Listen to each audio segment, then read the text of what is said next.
Good evening, one and all, and welcome to another episode of Screen Time Continuum. I am Nick, and I am joined by the boys, with the boys. Keelan, what's going on, man? Can't complain at all. Can't complain at all. It's a pretty smooth Sunday around here. Hopefully I don't get lost too deep today. Hey, that's good. Yeah, I hope you'll have a guide that doesn't murder you. And we got the mustard. What's going on, Dijon? Everything is well so far. I can't complain. Not yet, at least. Not yet. But Not yet. We'll get there. everything's cool. Thank you. Awesome. Thank you. It's a beautiful Wonderful. Sunday. Hell yeah, I like it. And thank you so much, you guys, for listening and joining in with us this evening. We're hoping that you have a wonderful evening, or whenever you're listening to this. Thank you so much. We are going to be talking about the 2017 movie Jungle, starring Daniel Radcliffe, directed by Greg McLean, and written by Yossi Ginsberg, who wrote the book Jungle. And this story is based on a true story about Yossi Ginsberg, who got lost in the Bolivian jungle for, I believe it was something like 21 days, 3 weeks-ish. And it's just roughly. Roughly around 20-ish days. And it's basically just the story of what happened to him while he was out in the jungle. And it goes through some twists and turns. I hadn't seen this movie. It was one of those movies where I just kind of glanced at it at one point, and I kind of always wanted to check it out. And so I brought it to the table for Screen Time. So everybody's going into this one fresh. And I think we could just jump into first impressions, if you guys so choose. Who wants to go first? First impressions on Jungle. I could go first. Okay. Jungle Fever.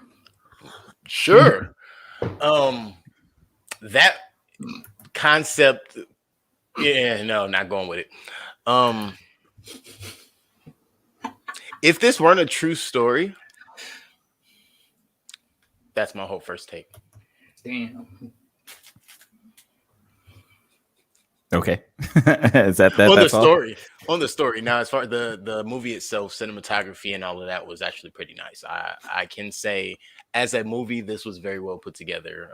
Just off bat, if I'm telling somebody asked me about this movie in 10 seconds, it was enjoyable to a point. It was interesting to a point, and you won't be disappointed. But I hope you got some time. What, All 2 right. hours and 13 minutes? I think it's under 2:19, that. right? No, An you guys are hour. tripping. 34 minutes? It's an hour and 50 minutes, I believe. 150. Okay. Run 155 for the runtime. 150. 155. I think we'll get into the details as to what Keelan is alluding to soon enough, but let's get Dijon's first impressions. Okay, so my impression was I don't like survivor movies, especially in the jungles.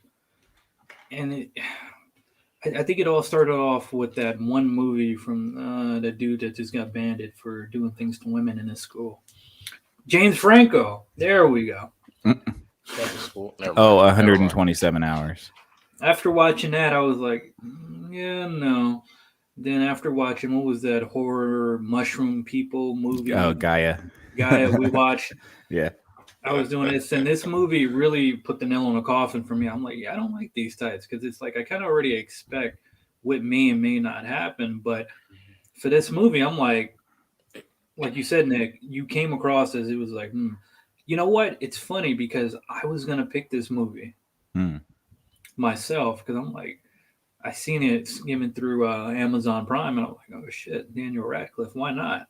Mm-hmm. And that's all I can say. Daniel Radcliffe, man. I mean, I enjoyed bits and pieces of I enjoyed most of the movie because of Daniel Radcliffe. Mm-hmm. But it was an okay movie. Not much to really say. But I think there's I think that there's some main things we'll probably be talking about, as you can probably glean from the title of the movie. It's basically just about a jungle. It's about existing in a jungle. It's about getting lost in a jungle. For my first impressions, I actually probably enjoyed it. I mean, like, there were some editing issues that I had with it, for sure, but I did appreciate that there was no green screen going on. Mhm. Everything was shot on location, in South America, and so I really liked seeing those, vistas, and those shots were really nice. It is kind of interesting to me. I understand that maybe people don't like the whole survivor thing, but I've always had a thing about jungles where it's just like, I think jungles just exist to kill you. And it's one of those places that still feels. I like this movie because it feels like a horror, and the monster is your environment. Yeah, And, it's I can agree with that. Yeah. and the so, man versus nature. yeah, definitely. And there were some set pieces in this. The first, I think, 30 minutes are a little bit slow, up until getting lost is when it kind of actually picks up, in my opinion. But that's what my overall impressions. I didn't hate the movie. I think there was great elements to it. Fucking Daniel Radcliffe does a fucking great job, except for the stupid accent he has. Like, I love that. at the end of the movie, when he's like sticks, he's just he's just bones and skin, and I mean, like, that is crazy. That's super So, crazy yeah. too. But I agree with you on the accent. I can't say I know a bunch of Israeli. However, that was not an Israeli That accent. ain't it. No. I I'm think gonna tell you I've guys met this. enough, and I've heard enough Israeli accents to know that one is not it. Go ahead. I agree, and I got enough Israeli customers, and I agree on that part. But you know what? Speaking of Daniel Radcliffe, I don't. After seeing this movie, I think this would be my third movie I've seen him in outside of Harry Potter. Mhm. Dude got talent. Yeah. Oh yeah. Yeah, I think he's actually a really fantastic actor. I think most people just don't get past the Harry Potter thing. And I don't think And the so- Harry Potter acting is as good as most No, of the no. other things he's in. Nowhere near In as fact, good. most of the other things he's in are pretty serious roles. Yeah, for sure. And he kills them. Yeah. No, so he's a great actor. I don't think that is questioned too heavily. Mhm. And you know what? And that gives me hopes for things like Batman, the Batman, not because that's Daniel Radcliffe, but just from the point I'm about to make about some of these movies that people typecast these actors and actresses from. They see him in this big series, and they only see them in this series, and the first thing they see these movies and these other movies, like, I'm not watching that because such and such. And it's interesting. So I'm like, someone like what's this Robert weirdo's name? Pattinson. Yeah, dude's a weirdo. He stinks. Yeah. Or even how about what it did to what's the guy that played the wolf in the Robert Pattinson in the Twilight movies? Well, I'm about to say Robert Taylor No, Taylor me Lautner, personally, like how it did him as well. Me personally, he sucks as an actor. Oh, I mean, I don't think I've seen him in a lot of different things. Shark Boy and Lava Girl. Yeah. He was Shark Boy. He was Shark Boy too. Yeah. Well, I'm gonna assume I knew that, but in the moment I didn't. So, oh snap, I didn't know that. But I mean, okay, so I guess he was kind of bigger than he was after Twilight, before Twilight. Never mind. I guess Twilight made it for him. Yeah, but that just kind of, Honestly. I think that kind of just changed my argument because I didn't know. I thought that was his first, like, anything. So I'm thinking, like, you rumble onto the scene as the major co-star guy in Twilight, this big series type of movie, and then I'm assuming you get into other things, and it's like, there's not much there. He's not a Ryan Gosling. I can say that.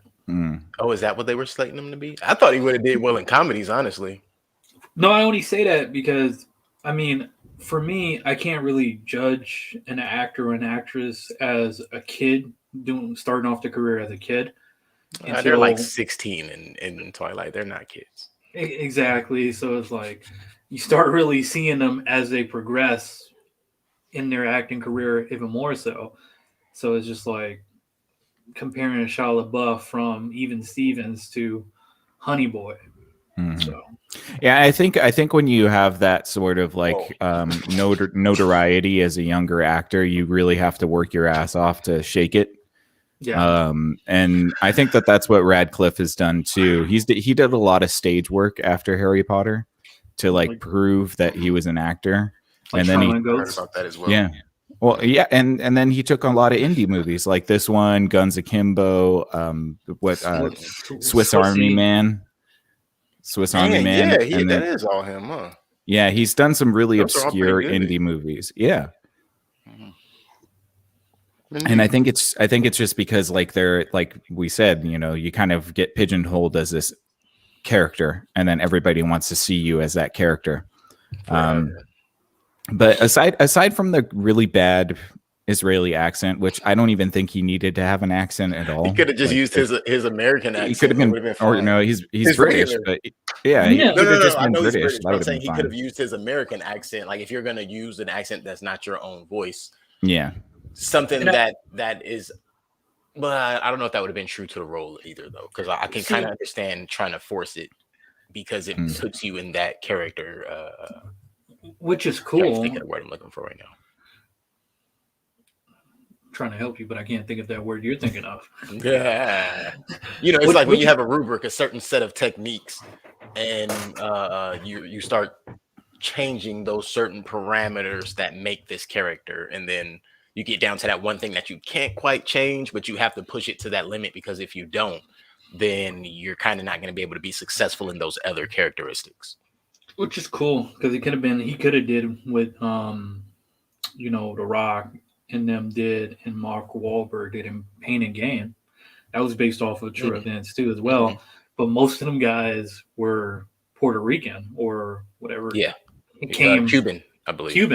Cuban versus you had The Rock, it's this Samoan dude. Then you had Mark Wahlberg, this white dude, and then a you black had guy. Anthony Mackie as this black dude. So it's like, why You're not? right.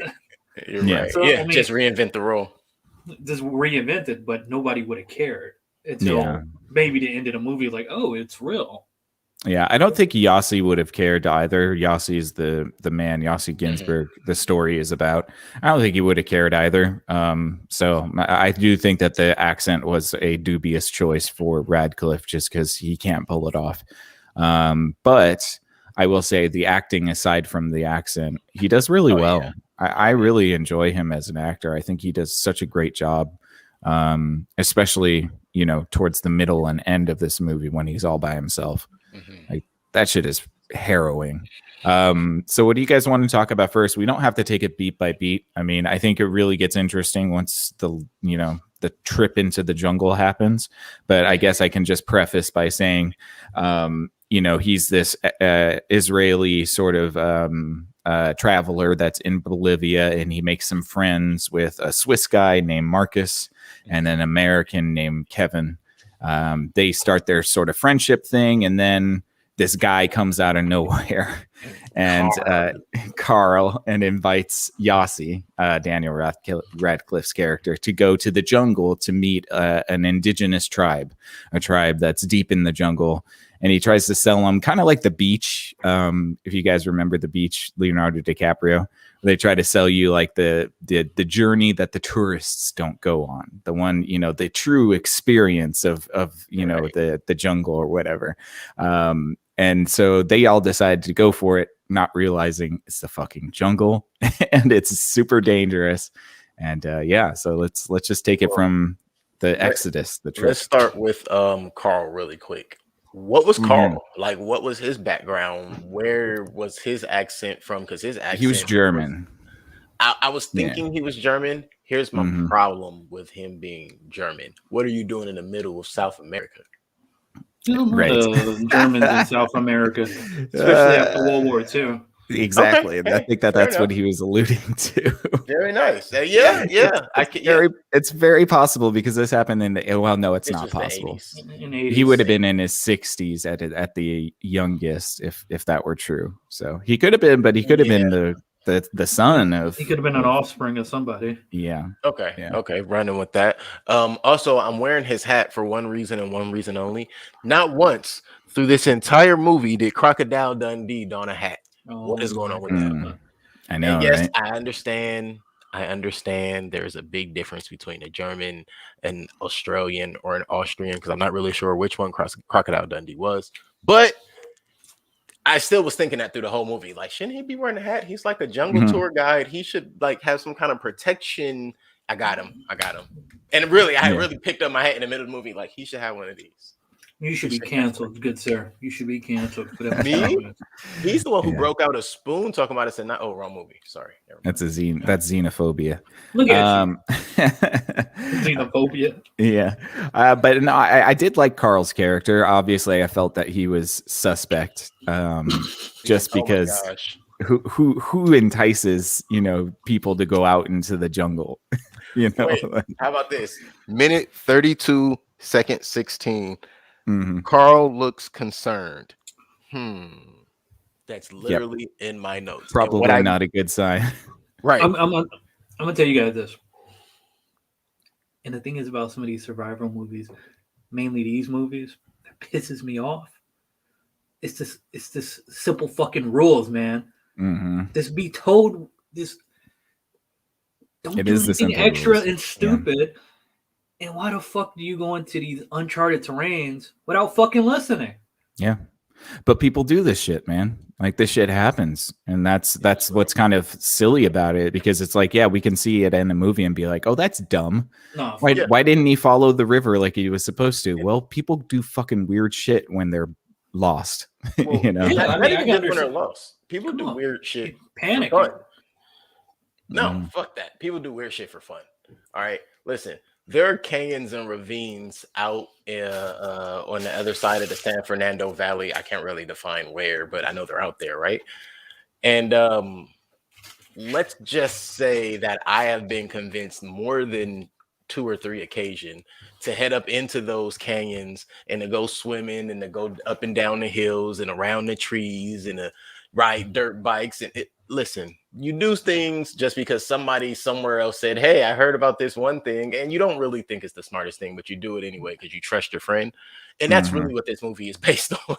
Like, Yeah, fuck all that. that blind ass trust you have for people that you just have way too much fun with in different in certain situations, because you see once the situation changes, you don't even like the fucking people no more sometimes. Oh yeah. And Yeah, that's kind of what they realized once they got into the jungle, is like, oh shit, Marcus is kind of a fucking he's kind of dead weight. You're such a fucking disappointment, man. Poor Marcus though, dude. Oh my god. Marcus got it the best. I mean, the they're worst. Freddy Krueger He feet. did get it the worst. Yeah. Oh, he had the slip foot. Yeah, he got slip foot early, and so he started bogging down the journey. And at some point, Kevin and Yossi kind of get frustrated with Marcus and decide that they want to continue the trip by themselves without their guide, because the guide is going to take Marcus back to the little town. Which, in their defense, It worked out. they went that route. Stranger danger style. Right. My God, dude. Because Marcus apparently didn't- surviving 1921 days in the Bolivian jungle, aka the fucking Amazon, is safer than going off with a white man that you don't know. Yeah, going off with Carl, apparently. Oh yeah, let me not just isolate him to being a white man. That's a little unfair. Some random ass white dude, Just a in the random middle of a Bolivian jungle, and he doesn't even speak the language. I didn't see him speaking Spanish to nobody. No, that's true. You don't see him speaking Spanish to people. And for those who are listening who don't actually maybe not have seen this or don't remember, at the end of this movie, you find out that when Carl and Marcus split from Yossi and Kevin, they're supposed to go to a little town that's close so that they can kind of recuperate. And then they were all going to meet in the big town La Paz after the journey. But you find out that Carl and Marcus just suddenly disappear, and Marcus was never found, and that Carl was a wanted man. And the thing was, he was already a wanted man. I don't think his name was Carl either. Oh, I'm sure his name wasn't Carl, but apparently he had a No. I mean, like, I believe like whatever name they have of him wasn't his real name, but the description is what the police were able to match. Well, yeah, and you find out that he's been doing this continuously, where he charges tourists to take them to a tribe that doesn't actually exist, and leave them in the jungle. Right. So I have a theory. I'm glad we got to this now because I have some Yeah. theories on Carl and Marcus. So I Hey, believe before you get onto your theory, I just Uh, want to share this. uh, Many years ago, when my wife was still in community college, we had to do this project, the science project for one of her classes. It's about to check on something decomposing. We decided, and we had to do a chicken. So we buried the chicken, and she named it Carl. Mm. So within a month, we digged up Carl, and Carl looked like some of that slip feet shit. Yeah. Now I'm just curious. I want to see if Carl's still back there. It's been a couple of years now. That's where we can probably find Carl. that's great. I just had to add that stupid. I was just being stupid. You know what? Sometimes it happens like that, and you probably didn't think once about Carl, but now Carl is a topic of concern. Mhm. That's how it goes down. Theories. Mhm. So I believe, well, I'll start with that. I believe that what happened was when Carl got irritated with the shit on the river, and I do believe Carl couldn't swim. I think that was real. Mhm. I think when he got irritated with the shit on the river, the reason he threw his fit was because he was ready to kill him. Yeah. I think his end game was going to be to kill him either way. Yeah. But I have some theories on how to kill him, and that's where the theories come in. But so I believe that when he got frustrated, that whole, oh, well, you got an altar, you can go and do it on your own, or basically you're gonna die out there, or you're gonna come and I'm gonna kill you. Pretty much. And they just decided to die out there. Right. Marcus decided to go with him, which I feel like Yasi kind of duped him into. He totally duped him into mind it. fucked him into it. Yeah. Totally mind fucked him. I like that they didn't really like explain that, but you totally saw Yasi like finesse the shit out of Marcus. Like, oh, you know, if you could just stay with Kevin and now go, and like, oh, you know, I can't stay with Kevin. Right. Really? You can't Oh, stay with too Kevin? bad. Oh, I guess I'll go with Kevin though. I'll do you a solid. How about that? Yeah, I'll do you a solid. All right. Look what your solid did to your friend. Right. So true. So I think that was the first thing, is he was going to kill them at that point either way. But theory time. Was he trying to take them as a sacrifice to a tribe that really existed inside there, and he could not get access or meet these people or find safe haven with them unless he brought them a sacrifice? I mean, maybe, but at the end of the movie, he says that the tribe never actually existed. So he was just bullshitting the entire time. They say that the tribes never existed, but then they got to that other place 120 miles. I forget the name of it right now.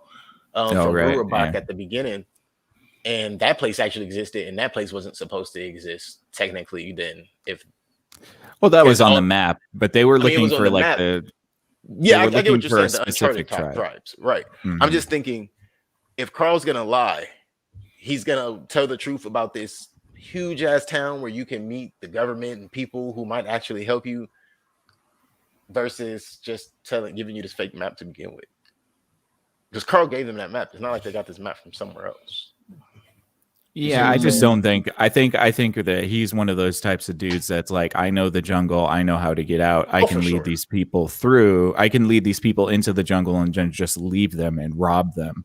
He was probably trying to rob them too. You know, True. That was my last theory.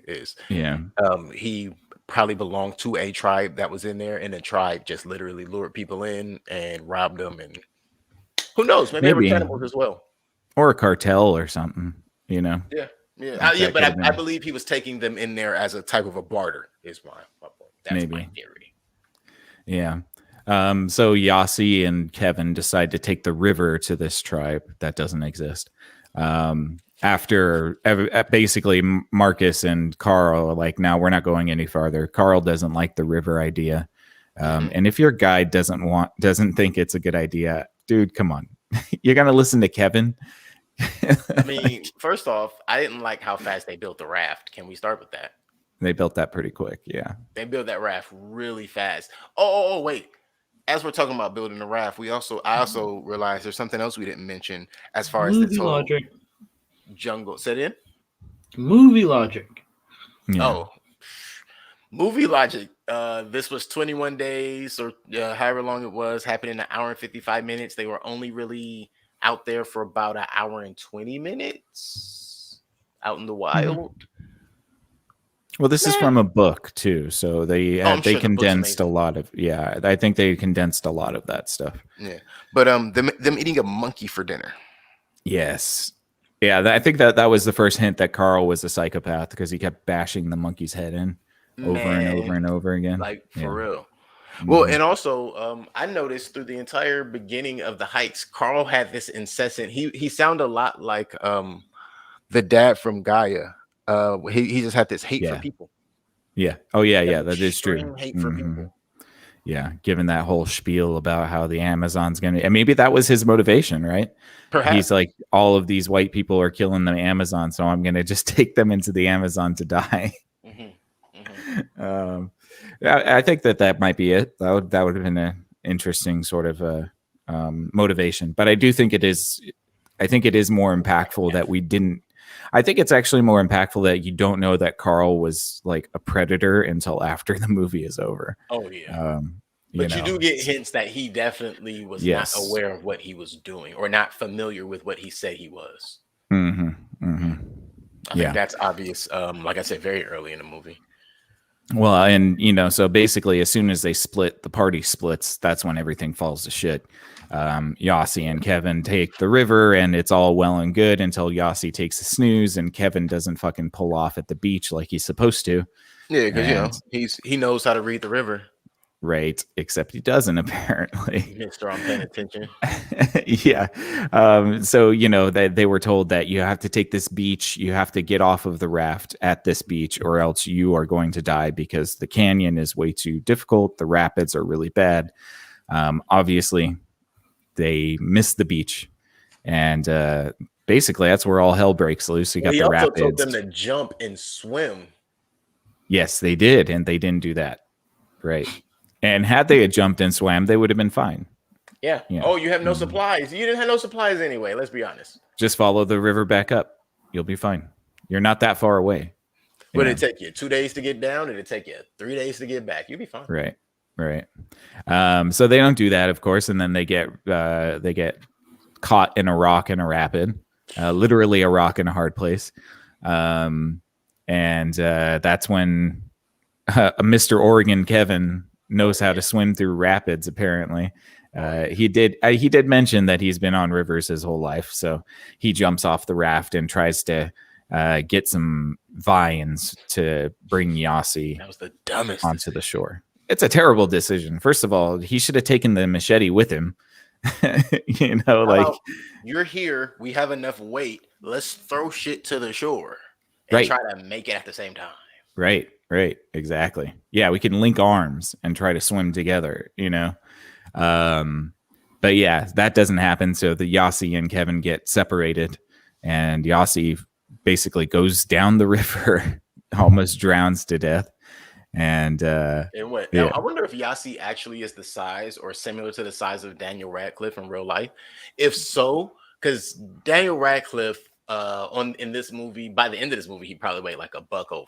But yeah, at the most. By the point of the raft, I'd say he probably weighed about $130, $120. Yeah, $130. Not nearly heavy enough to hold that raft down. No, definitely not. Yeah, I think at $170, you're still not heavy enough to hold that raft down. Not in the rapids.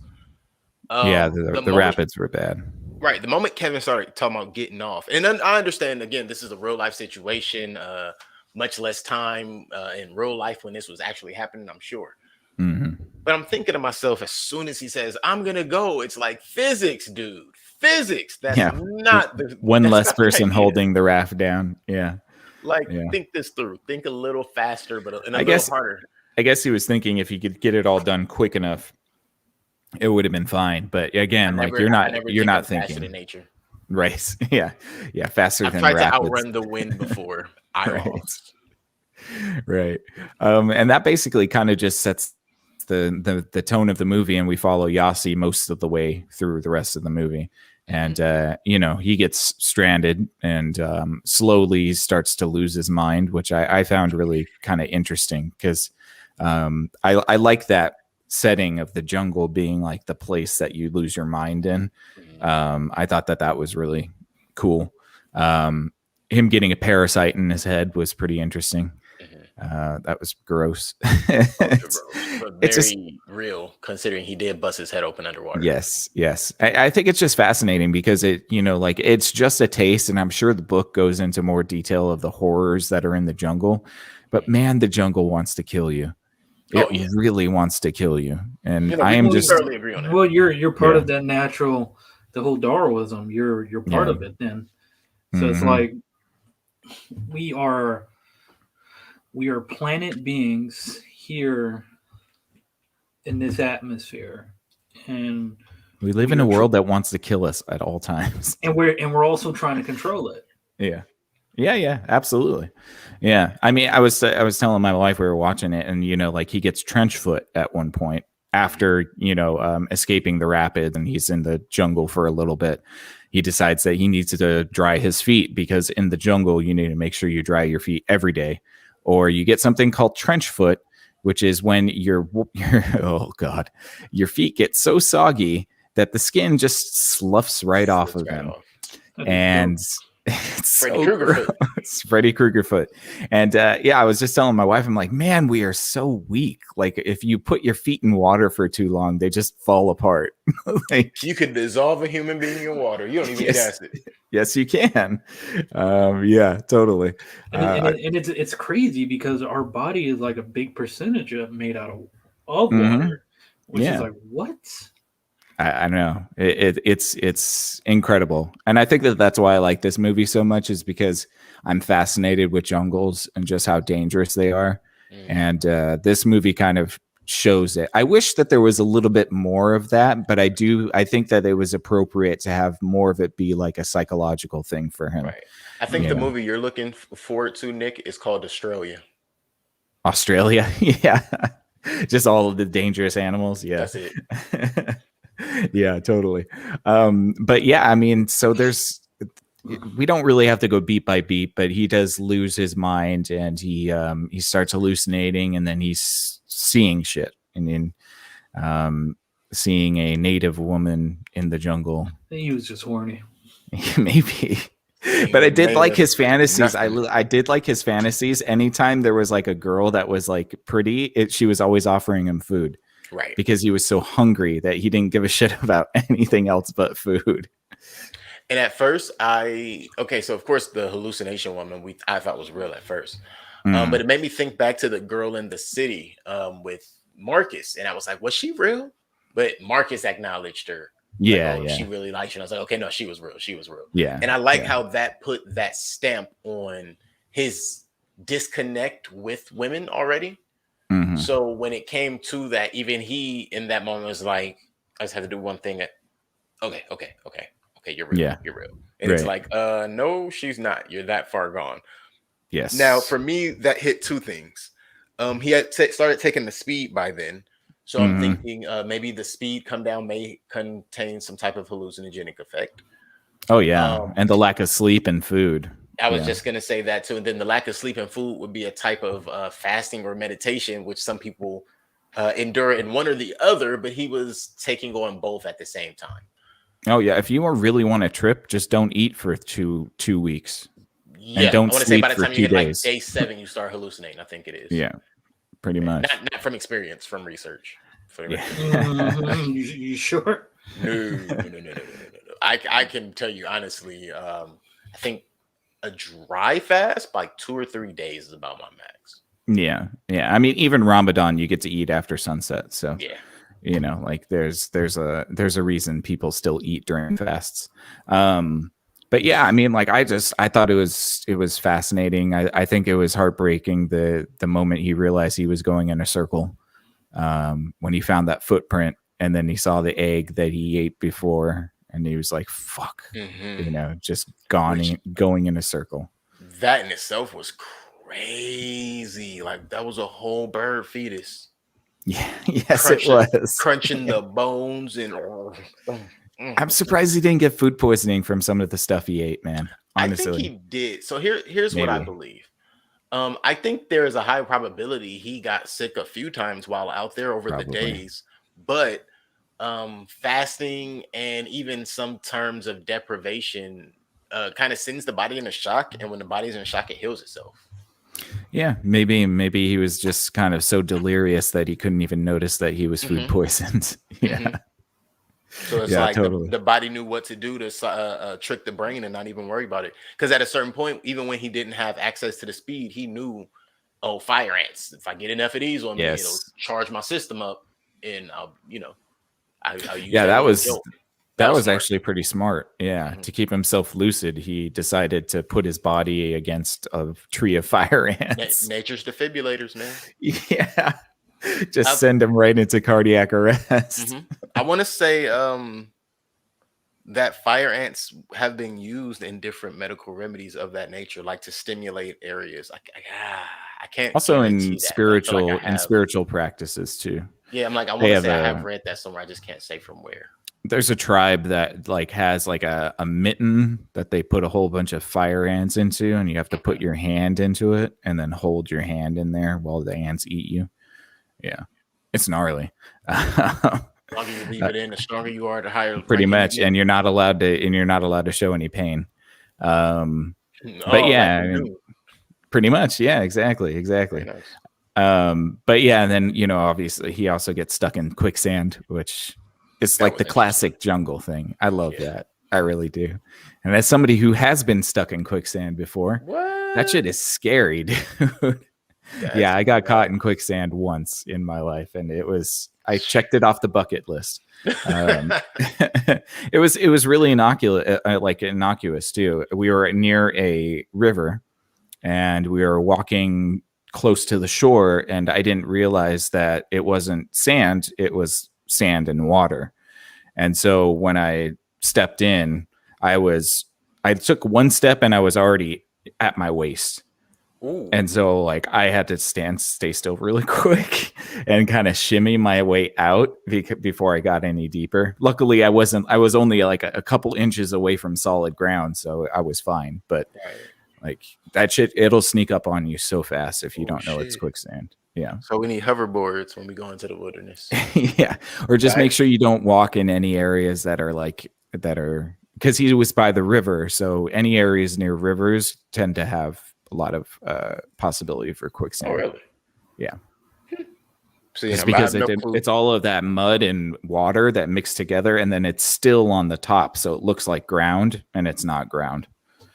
So That's fucking- yeah. Yeah, I'm not exactly sure how quicksand forms and or where they lie. So yeah, you just spooked me a little bit because that sounds like something that happened in our good old state of California there. Oh yeah, I'm sure there's probably spots you can find it. Yeah, when we were there, it was in Eureka, so right off the coast of California up north. Yeah, wasn't far at all. I'm like, you need one of those places that they have a brochure for it. Yeah, exactly. Yep. And literally, we were I would say like 2 minutes away from the road. Oh, Like wow. we weren't in the deep woods. It was just right there. So yeah, That's pretty gnarly, man. quicksands is more prevalent than you think, folks. But I did like that. I did like that scene because he did it exactly right. Like you have to be as still as possible, and then try to get on your stomach in order to pull yourself out. Because if you try to move with your legs, you just get deeper. But if you can like get your hands above it and then try to lean forward to get your stomach on top, Mhm. then yeah. It's that gut power. Push yourself like a snail. Yeah. Shout outs to Kevin though for being a decent friend, right? Oh man, Kevin is like friend of the century. Dude. I know siblings that wouldn't have done it. Right. And then he went and looked for Marcus afterwards. Mhm. Oh, It said it so at that's how the end of the movie. And They then did, Yeah. they did say that, yeah. Oh Yeah. my god, friend of the Yeah. how they say Mac of the friend of millennium. Right. Friend of the mother. Jesus. But nobody's anything of the millennium anymore, I guess. We don't do that anymore. Yeah. But that's okay. He did good by Yasi for sure. Mhm. I was that last moment when you think that he's not going to get saved. I honestly thought that they weren't going to save him at that point. I really did. I did like it tricked me. I was like, I told myself, no, they're going to see him. But then I was like, holy shit, what if they don't see him? I came to the terms they had to see him because I'm thinking to myself, who else would give his account? Right. Yeah. It's the only reason I assumed they had to find him or see him in that moment. Because I paused the movie and I was like, if it's more than 20 minutes left, they're not gonna see him right now. And it was like less than 10 minutes. I was like, all right, they about to see him somehow. I don't know how they gonna Yasi! And I was like, aha. Mm-hmm. No, yeah, definitely. If they didn't, though, I would have expected a minimum of 20 more minutes left in that movie. Oh yeah. What I do think is interesting is if the tables were turned, Marcus and Yasi would have tapped out on Kevin. Yes. Yeah. Mhm. Big From time. everything I could see in this movie. Yeah. I think like, that's true. The right people got lost and the right person got saved. Apparently. Yeah.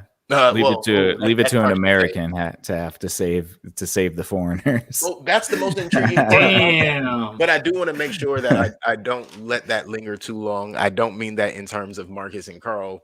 Carl should be spending time behind bars, and Marcus should be with his family. Yeah, very true. But overall,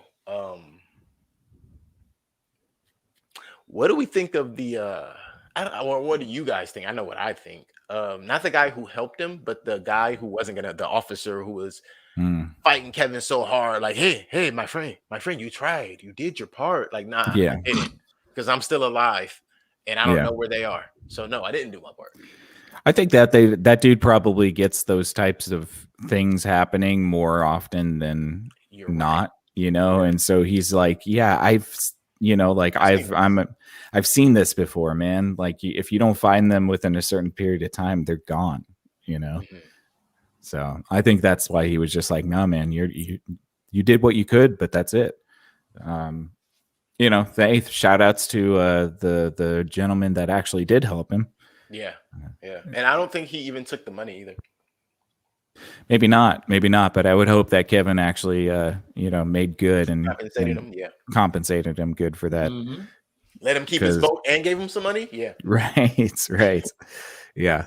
But yeah, I mean, thankfully Yasi is discovered by Kevin, and they motorboat him to safety, and not in that way. Stop thinking naughty, sick crazy boy. You couldn't motorboat on anything on Yasi anyway. And man, look, I wanted to watch Wedding Crashers earlier, and I couldn't find it on any of my platforms. And you just saying that just reminded me. You motorboating son of a bitch. But yeah, so Yasi gets saved. He's, Daniel Radcliffe definitely lost some weight for that end bit there, because when he stood up and he looked like Christian Bale in The Machinist. Like, you could see his rib cage and that's where Christian Bale weighs like 85 pounds. It's like which 5'2". Christian Bale's like 6 foot. Really? Mm-hmm. Mm-hmm. Whoa, he doesn't look that tall on screen. Fair enough. Come on, Batman, dude. I'm not talking about American Hustle either. Right. Look, they make Tom Cruise look tall. You think I'm gonna assume Christian Bale is 6 feet or 6'1"? That's fair. But yeah, so thankfully Yasi is saved and he goes to the village, and that's where we kind of end the movie. We find out that unfortunately Marcus did not make it out of the jungle, because apparently Carl was some sort of predator that liked to lure people into the jungle and leave them there, or kill them, or who knows. But yeah, pretty trippy for a true story. I guess that's an adventure that you could call it. That's definitely not the adventure that you have home for sure. Right. But it's the adventure that you get. It's like you put yourself out in that situation. What else did you think was going to happen? Yeah, because you even think about. I thought I was mistaken. I had to go back to realize, like, no, they were going home the next day. They were literally going home the next day. Yes, yeah, and they decided to extend their trip. Right, and it's like, what is wrong with people not knowing when to just go?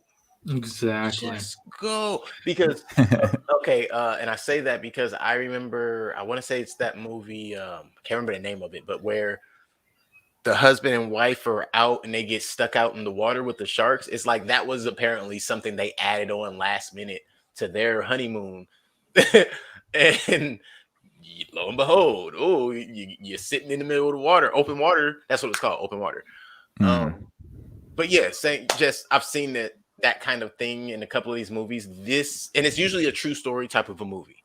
Mhm. The entertainment type of movies, it's always like, oh no, they were doing something that was a part of the schedule already, but it's always something added with the true story movies. And I'm like, man, it's always one wrong decision that you make. You know, Yep. yeah. It's like everything could have been averted if it weren't for the one decision that you make. Yeah. In this case, it would have been diverted if they didn't go with Carl in the first place and didn't trust him. Right. And even going back to the beginning of this movie, they could have literally just, when Carl said, okay, you guys pay. Oh no, we ain't paying for nothing. We ain't going. That's it. Yeah. Right. Yeah. Situation How we change our mind. Situation. I'm gonna go on a jungle cruise instead. I'm going on a jungle cruise. I heard the Rocks. I heard the Rocks got something going on. So right. I heard there's a guy with a banjo or ukulele plays really nice songs. All right. Well, you guys want to add anything else before we get to our ratings, or you're ready for the ratings? I think I'm about ready for ratings. It's a pretty clean cut movie. Not much to tear apart or put together, honestly. Not a lot of loose ends because it is a true story, so it's just an experience. Again, I personally like the cinematography, the shots, the way that this was well thought out. I can actually tell the director read the fucking book. Yeah, me too. Like, and guess who didn't read the book? Me. Right. But I can tell that the person who made this is familiar with the source material and not just by reference. Right. So that in itself is a major plus for me. The fact that this is a survival story and how crazy off the wall it comes off to be a real story, that also is like, all right, like you survived this. Definitely tell your story, and I hope it goes so much further because, man, and I'm not even sure. Is this the first? Nick, are you aware? Is this the first movie rendition of this story? Yeah. It is. Okay. Yeah, this is the first cinematic telling of the story. Obviously, the book Jungle by Yossi Ginsberg has been out there since I think the 90s. Because this happened in the 80s. So. Right. Because I was about to say, I think is there a version or are they working on a version? I want to say in Israel or in Bollywood. Oh, I don't know.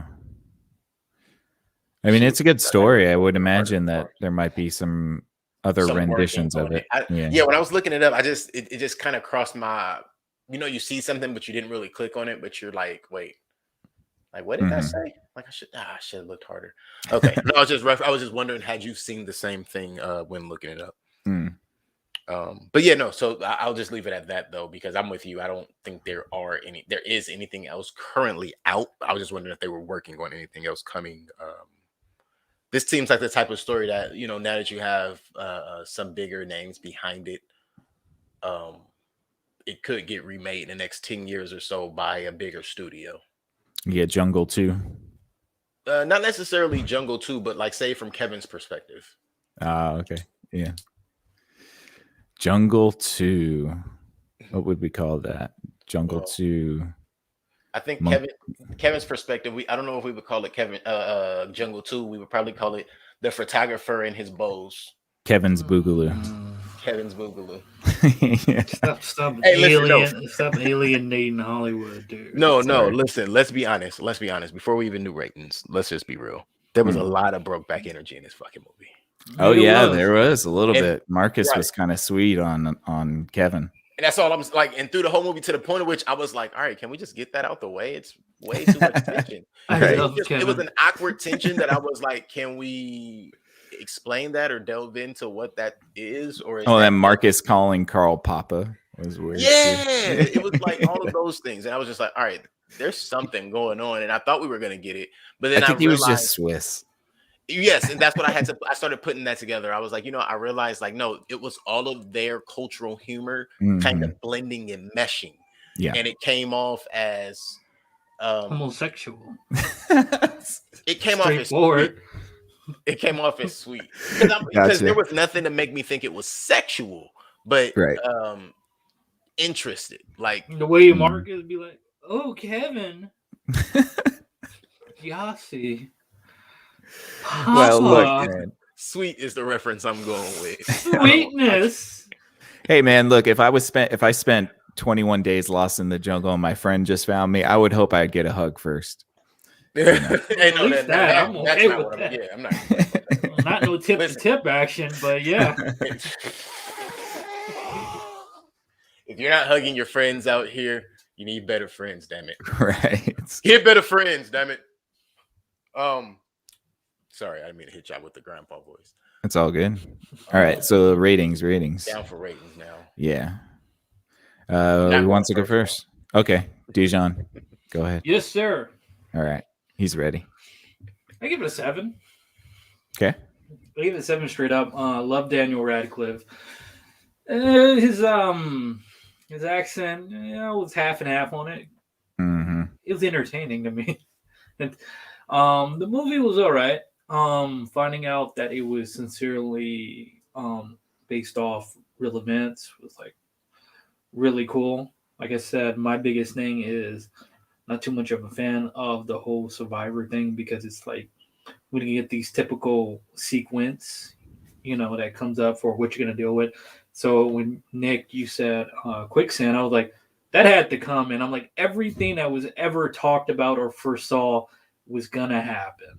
Mm-hmm. And yeah, but I am also very fascinated by quicksand. Like, does that really, like, how deep is quicksand? Is it just like a bottomless pit or no? It depends. There is a depth to it. Yeah, no, it depends. It depends on the pool of quicksand. To be honest, does it even dry up or? If you have like a drought, yeah, it would dry up into like a mud flat sort of thing. So what you're saying is we've all probably walked across some old quicksand and don't know it. Mm-hmm. It's just a mixture of all it is dirt and water. That's it. So I might sink into one walking along the shores of Manhattan Beach or San Pedro. You never know. You never know. It might happen. Just have someone near you for help, possibly. Yeah. Dry sand only from this point forward. Right. Venice Beach for me. Here you go. Oh yeah, you're not getting in that water, no way. Oh, no, that's disgusting. Along with it could have been a little bit shorter because I got to a point in the last 43 minutes of the movie. I was like, I got tired of just seeing Radcliffe going in circles, climbing up stuff, and screaming, "Kevin, Kevin, Kevin!" Yeah. Yeah, I think they could have probably taken, I'd say, maybe 10 to 15 minutes off of it, and I would have been all right with that. And that's when his accent was gone. Oh, yeah. His accent kind of, pretty much. Then, I want to see more of like a jaguar or a panther come just like play with him. I did like the can of aerosol and the lighter. That was actually really smart. Yeah. Yes. Yeah. And I enjoyed him taking the worms out. Yeah, that was gross. Cool. Oh, that and him taking off the sock. I was like, yeah. Everything that basically sound like yeah.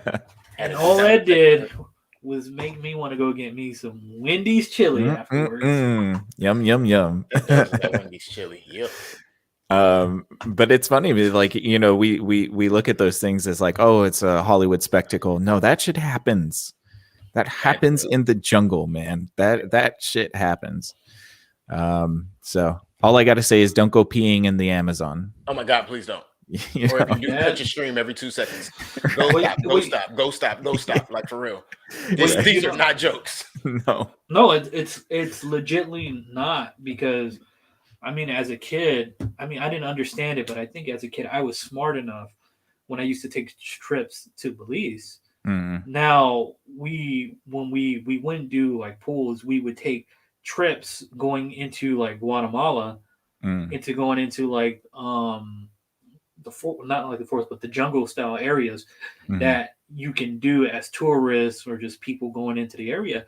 And my aunt would just tell me, do not pee in there at all. If you think you gotta pee, I'm Get gonna out of the trickle. water. Yeah. Get your ass out. Of the water. Right. And it's the thing. Then we used to also have. Then don't whip it all the way out in the jungle because you don't. That's know true too. Yeah. You know, it's funny you say that because it was weird because my aunt, she had this thing, like this weird can of stuff, and I'm talking about like 1998 when I was last out there, and she would spray us down with shit completely, like these little tubes that will hook up and like into these big like a propane tank, but it was like some kind of weird sanitizer thing. Would spray us down after we would do it. Then she would like spray our face down with it and rinse it. Like she would rinse our face out first coming out of the water. And I never knew it until I thought about my kid's godfather, because my kid's godfather is blind. And river blindness.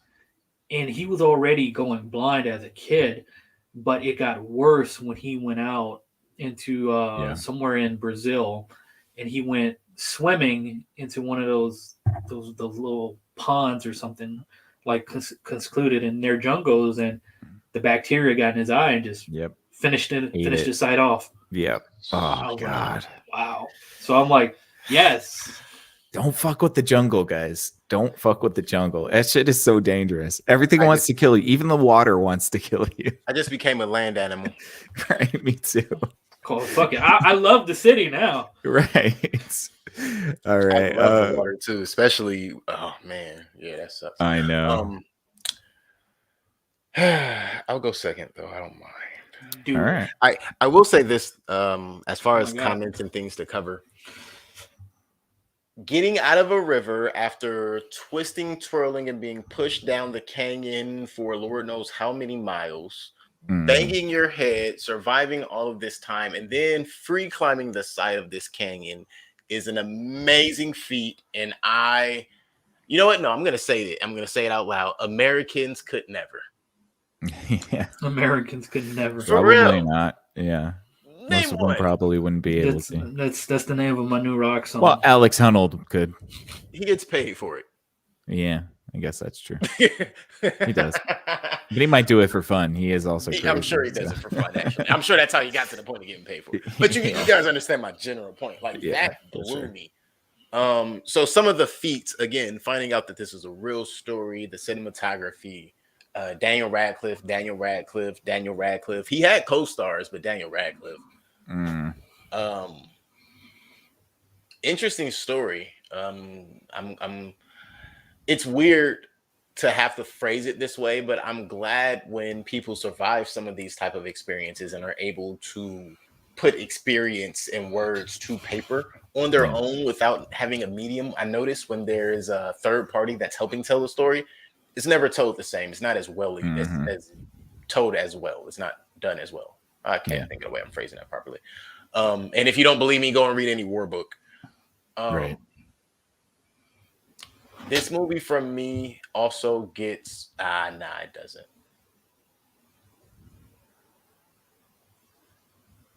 This movie gets a 6.5 from me.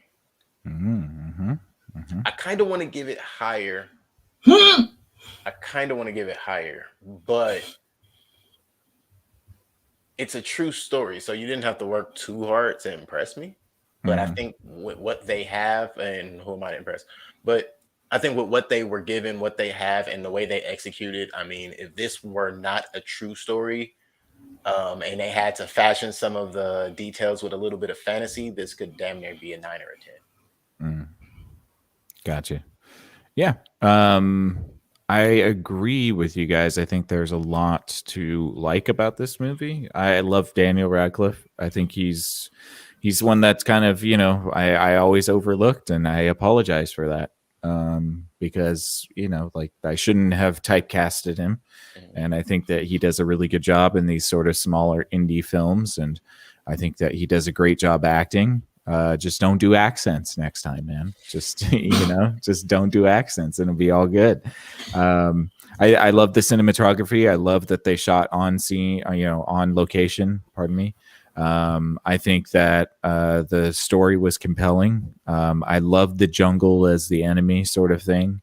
I just love jungles in general. I think they're fascinating. So I'm going to give it I'm going to go 7.5.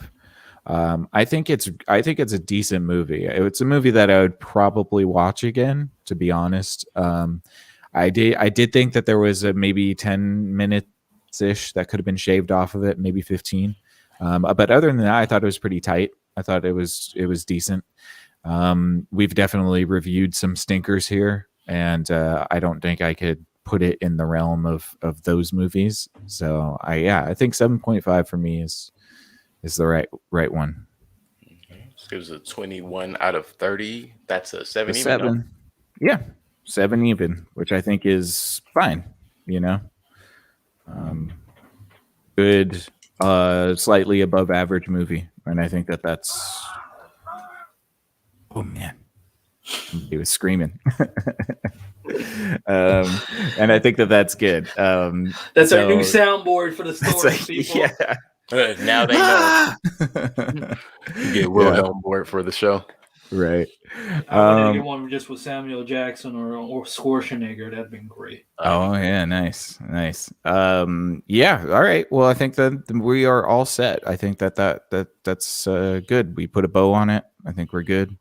You guys have anything else you want to add before we wrap up? I'm gonna give Carl back his hat at the end of this. That's fair. I think that's fair. He's gonna need it. So no. All right. All right, guys. Well, thank you so much, you guys, for listening. We so much appreciate you all. Please consider giving us a subscription to our YouTube page. It would really help us out. We're trying to build that community there, and we can't do it without your help. So if you enjoy what we do here at Screen Time Continuum, consider giving us a subscription on our YouTube page. That is YouTube at Screen Time Continuum. Would really help us out. We very much appreciate all of you that tune in. We love to review movies, and we're just very, very delighted that you guys enjoy our content. So thank you so much. If you want to check out what we do on our separate podcast, each of us has our own thing going on as well. Keelan's got a podcast. It's called If Numbers Could Talk. It's on at Tuesday nights at 8 p.m. Please be sure to go check him out. Check out his YouTube page and his Facebook page at If Numbers Could Talk. Make sure you give him a like, drop him a comment, maybe a suggestion for what you'd like him to review. He talks about statistics in video games, sports, anything you can think of. If it's got data, he's going to break it down for you. And so please go visit him at If Numbers Could Talk. Deshaun right. The Mustard. Yes. I just want to say, if you give me the chance, and not you, but if they give me the chance, I may just figure out why Pop-Tart. That's all I'm giving you. Ooh, why Pop-Tarts? You're going to have to check that one out. Go check Keelan out at If Numbers Could Talk Tuesday nights at 8 p.m. Deshaun the Mustard's got his Twitch channel where he does his video game streams. It's called Strawberries and Coffee. And he does his shows Tuesday nights and Thursday nights at 10 to 10:15. Sometimes he drops a random one in the middle of the week as well. So be sure to subscribe to his channel so you can get notifications that let you know when he is live. That, again, is Strawberries and Coffee on Twitch. What are you doing right now, Deshaun? I'm swapping through, what do you call it? Grand Theft Auto, the Definitive Collection, the one that is so bad to people. And what else? And Guardians of the Galaxy. But it's December. I might do some Marvel stuff. And then, I'm already doing Guardians of the Galaxy, but stuff on, something that I cater more to, like the Avengers, if not the Avengers, some Spider-Man stuff, especially with No Way Home. It's all a home. It's all movie. Home. Yeah. That's coming out in 2 more weeks. Right. All right. So go check him out at Strawberries and Coffee on Twitch. He will be entertaining you very much so. Make sure, again, you get the notifications so you know when he goes live. But Tuesdays and Thursdays at 10 to 10:15 p.m. I have a podcast. It's called Exofathom. We just did an episode on time travel last week. We're going to be doing an episode tomorrow night on human autonomous theory. We have our computer scientist host, Mike, is going to be teaching us about that because we have no idea, but he'll be our guide through that conversation. So be sure to check us out tomorrow night at 8 p.m. At Exofathom. We have a Facebook page and a YouTube page. But if you're a purist at heart, and sometimes I feel like you guys are because you give us so much love and we appreciate you, we here at Screen Time Continuum do our shows Wednesdays and Sunday nights at 8:30 p.m. So be sure to check us out on Wednesday and Sunday at 8:30 p.m. Screen Time Continuum. And yeah, I think that's it. Yes, so indeed. Yeah, thank you for taking this trip through the Screen Time Continuum. For Screen Time Continuum, I am Nick. I'm Keelan. I'm the mustard. Good night, everyone.